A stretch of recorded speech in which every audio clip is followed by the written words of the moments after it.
नमस्कार, बहुत स्वागत है आप सभी का न्यूज इंडिया पर। मैं हूं आपके साथ नीतू गुप्ता। समाजवादी पार्टी के संरक्षक मुलायम सिंह यादव आज हमारे बीच नहीं है। मुलायम सिंह यादव का 82 साल की उम्र में निधन हो गया। मुलायम सिंह यादव का लंबा सियासी जीवन आज किसी की सियासी पीढ़ी के लिए एक सबक है। जब तक मुलायम सिंह यादव सियासत में सक्रिय रहे, विरोधियों के लिए चुनौती बने रहे। उत्तर प्रदेश के 3 बार मुख्यमंत्री बनने से लेकर देश के रक्षा मंत्री बनने तक मुलायम सिंह यादव की सियासत का हर कोई मुरीद रहा। आज भले ही शारीरिक रूप से मुलायम सिंह यादव हमारे बीच नहीं है, सियासत और समाज के लोगों के लिए उनका जीवन एक अनुभव है।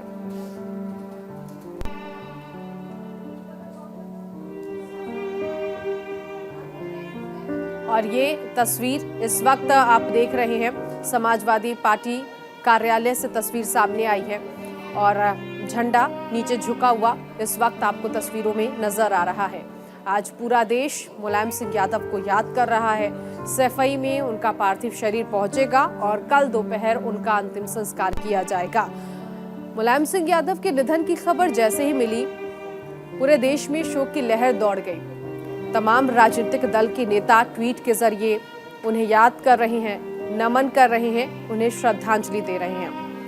धरती पुत्र कहे जाते हैं मुलायम सिंह यादव, जिन्होंने समाजवादी पार्टी की नींव रखी और कई ऐसे बड़े दिग्गज आज इस वक्त जो सियासी सुरमा कहे जा रहे हैं, उनके पीछे भी मुलायम सिंह यादव का हाथ रहा है। उन्हें बनाने के लिए, उन्हें आगे राजनीतिक जो चाल है, दांव है, उसे सिखाने के लिए।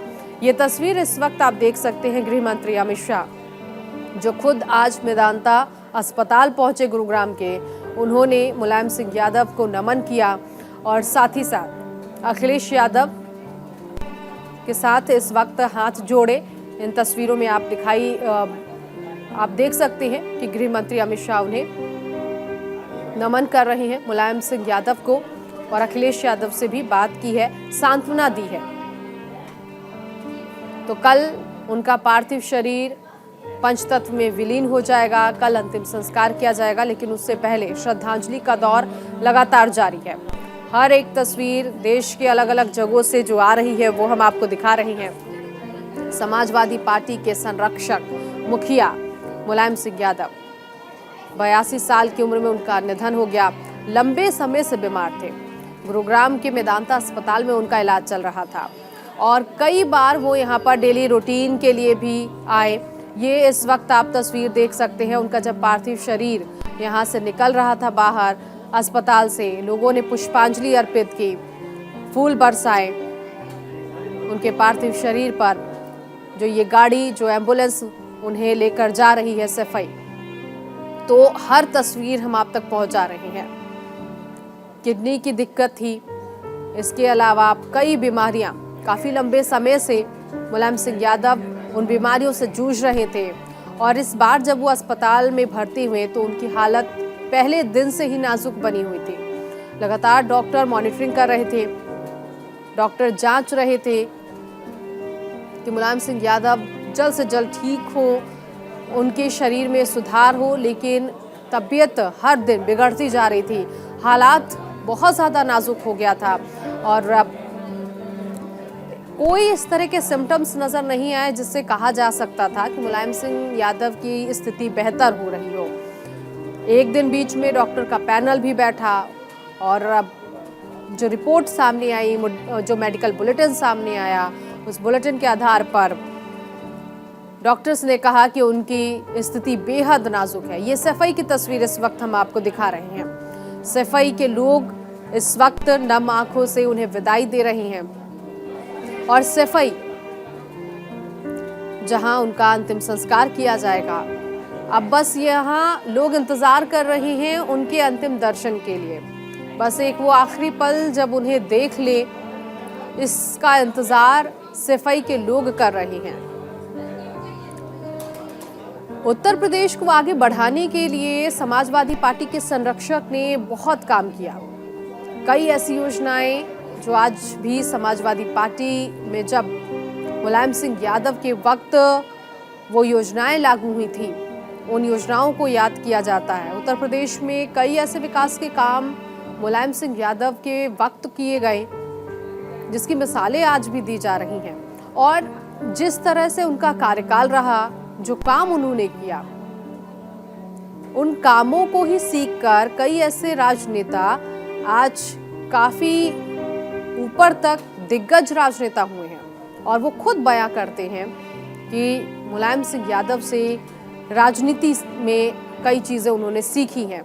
राजनीति के दाव पेच मुलायम सिंह यादव जिस बेहतर तरीके से जानते थे, और समाजवादी पार्टी में जब भी ऐसा लगा कि पार्टी कहीं ना कहीं बिखरती हुई नजर आ रही है, बहुत हद तक समाजवादी पार्टी को मजबूत, समाजवादी संगठन को बेहतर करने की पूरी कोशिश मुलायम सिंह यादव ने की है। शिवपाल सिंह यादव हो, अखिलेश यादव हो, या फिर समाजवादी पार्टी का कोई कार्यकर्ता या कोई भी नेता, उसको आगे बढ़ाया है मुलायम सिंह यादव ने। इसीलिए उनको कहा जाता है कि समाजवादी पार्टी के वो महानायक हैं। 1989 में पहली बार उत्तर प्रदेश के मुख्यमंत्री रहे मुलायम सिंह यादव, 3 बार यूपी के मुख्यमंत्री रहे हैं, और इसीलिए आज मुलायम सिंह यादव को याद किया जा रहा है। हर कोई कामना कर रहा था कि वो बहुत जल्द ठीक हो जाएंगे, स्थिति बेहतर होगी, सुधार होगा, लेकिन इस बार ऐसा नहीं था। 8 बार विधानसभा के सदस्य रहे हैं, 7 बार लोकसभा के सदस्य रहे हैं समाजवादी पार्टी के संरक्षक मुलायम सिंह यादव। इसके अलावा आपको ये भी बता दें कि 1996 के चुनाव में जीतकर वो पहली बार संसद पहुंचे थे। उनके भाषणों को भी याद किया जा रहा है। पीएम नरेंद्र मोदी के सामने उनके भाषण जो थे, उनको भी आज के दिन याद कर रहे हैं। 2004 में मैनपुरी से लोकसभा चुनाव जीते थे सपा संरक्षक। 2014 में 2 सीटों से जीत हासिल की थी। तो ये जो राजनीतिक सफर उनका रहा है, ये इस तरह का सफर रहा है कि 2019 के चुनाव में भी मैनपुरी से जीते थे मुलायम सिंह यादव। और एक वक्त 2014 में ऐसा था जब लग रहा था कि समाजवादी पार्टी हार सकती है। मात्र 2 सीटों से समाजवादी पार्टी को विजय हासिल हुई थी, और उसके पीछे के जो कर्ता धर्ता थे वो मुलायम सिंह यादव ही थे। यूसुफ अंसारी इस वक्त वरिष्ठ पत्रकार हमारे साथ जुड़ गए हैं। यूसुफ अंसारी जी, आपका बहुत स्वागत है न्यूज़ इंडिया पर। एक ऐसा कद्दावर नेता जिसने ना सिर्फ समाजवादी पार्टी को खड़ा किया, ना सिर्फ उसकी नींव डाली, बल्कि कई ऐसे नेताओं को राजनीति सिखाया, क्या कहेंगे आज वो हमारे बीच नहीं है? नहीं, देखिए, पूरे देश के लिए एक झटका है। और मुलायम सिंह यादव अपने दौर में सबसे बड़े जमीनी नेता माने जाते रहे हैं, और विषम से विषम परिस्थितियों में उन्होंने अपनी पार्टी को जीत दिलाई है। मुझे याद है 1999 में जब केंद्र में अटल बिहारी वाजपेयी की सरकार सिर्फ 1 वोट से गिर गई थी, तो उसके बाद कांग्रेस में कुछ नेताओं ने कोशिश की थी कि सोनिया गांधी को प्रधानमंत्री बनाया जाए, और इसके लिए राष्ट्रपति से तमाम विपक्षी दल के नेता जाके मिले थे। उसके बाद एक प्रेस कॉन्फ्रेंस हुई और मुलायम सिंह यादव से पूछा गया कि क्या सोनिया गांधी को प्रधानमंत्री बनने के लिए आप समर्थन देंगे? तो मुलायम सिंह यादव ने कहा कि नहीं, क्योंकि सोनिया गांधी विदेशी मूल की हैं और भारत में संवैधानिक ऊंचे पदों पर सिर्फ भारतीय मूल के व्यक्ति को बैठना चाहिए। उस वक्त बीजेपी भी इसकी मुखालफत कर रही थी, तो उस वक्त ये एक बड़ा राजनीतिक दांव था मुलायम सिंह का। और तब एक आम धारणा ये थी कि शायद इसका मुलायम सिंह को राजनीति में काफी नुकसान होगा। लेकिन इन तमाम अटकलों को दरकिनार करते हुए 1999 के चुनाव में मुलायम सिंह यादव पहले से ज्यादा ताकत से जीते थे।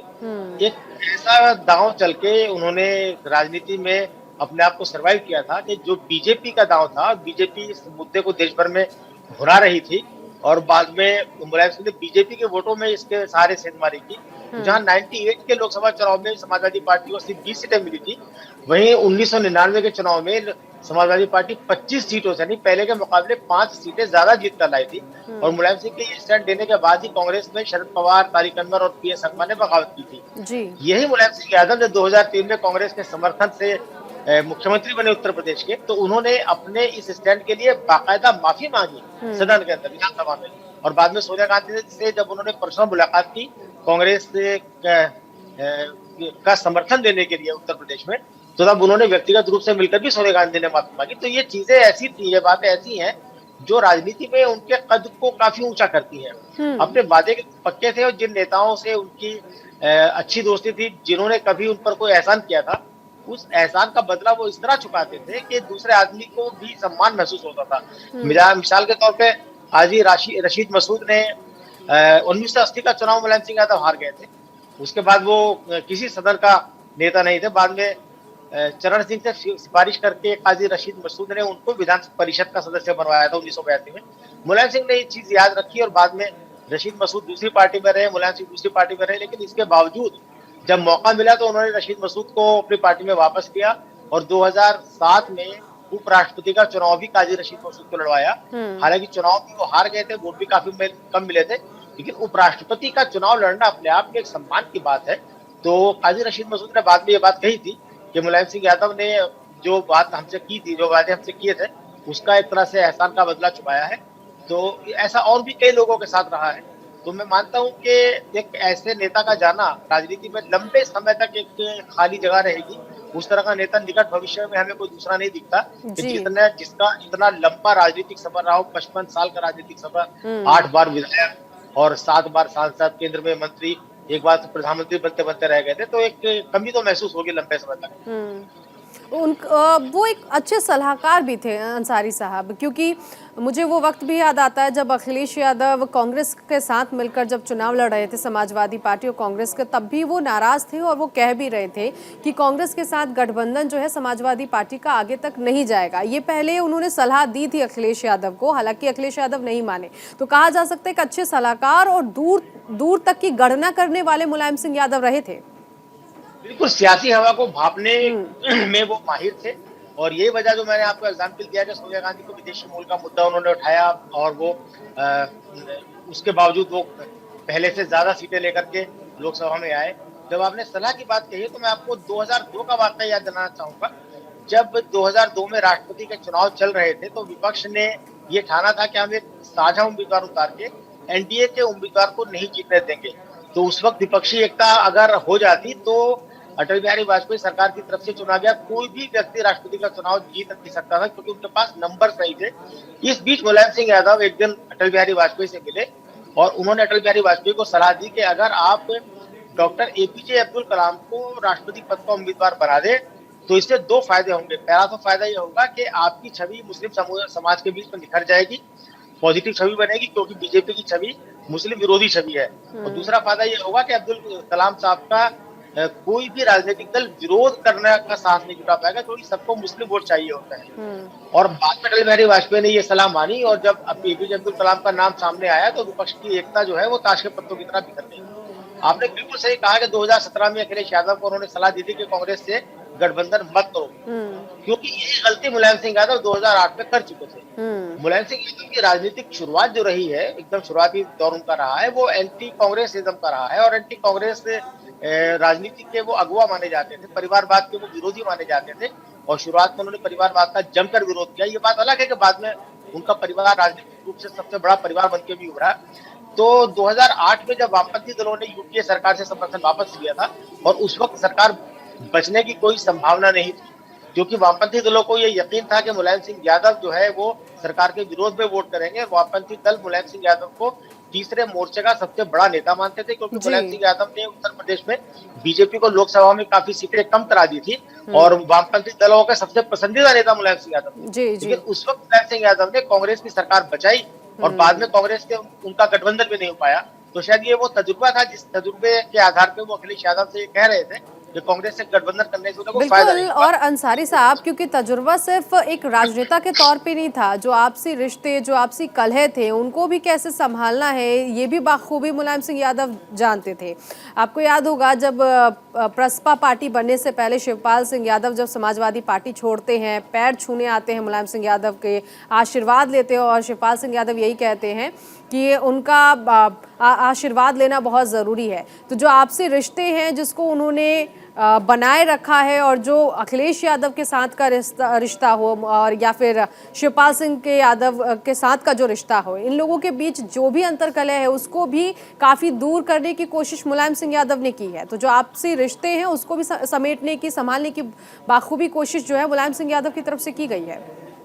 देखिए, भारतीय राजनीति में एक बात कही जाती है कि सांप और नेवले को एक ही पिंजरे में पालने की कला सिर्फ मुलायम सिंह यादव जानते हैं जी। और वो ये बात इसलिए कही जाती है कि समाजवादी पार्टी में जब अमर सिंह राष्ट्रीय महासचिव हुआ करते थे तो अमर सिंह मुलायम सिंह के सबसे ज्यादा करीबी और सबसे ज्यादा विश्वास पात्र बन गए थे एक जमाने में ये कहा जाता था कि भाई मुलायम सिंह अमर सिंह की सलाह के बिना कोई काम नहीं करते, यानी खाना पीना तक नहीं करते हैं। और ये वजह थी कि अमर सिंह ने मुलायम सिंह की नजदीकी का फायदा उठाकर मुलायम सिंह के तमाम पुराने साथियों को पार्टी में हाशिए पर लगा दिया था, चाहे वो बिजली प्रसाद वर्मा हो, चाहे वो आजम खान हो, चाहे वो और कई बड़े नेता है राज बब्बर हो, जिन्हें पार्टी तक छोड़नी पड़ी थी। और मुलायम सिंह यादव ये सारा तमाशा चुपचाप देखते रहे।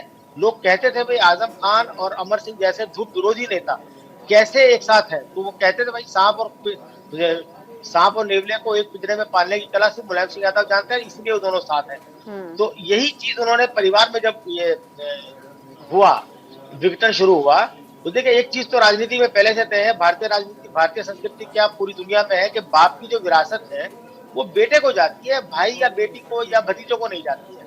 तो कितना बड़ा नेता हो या कितना बड़ा कोई इंडस्ट्रियलिस्ट हो, जब विरासत देने की बात आती है तो उसकी पहली पसंद होती है अपना बेटा, या अगर बेटा नहीं है तो फिर अपनी बेटी।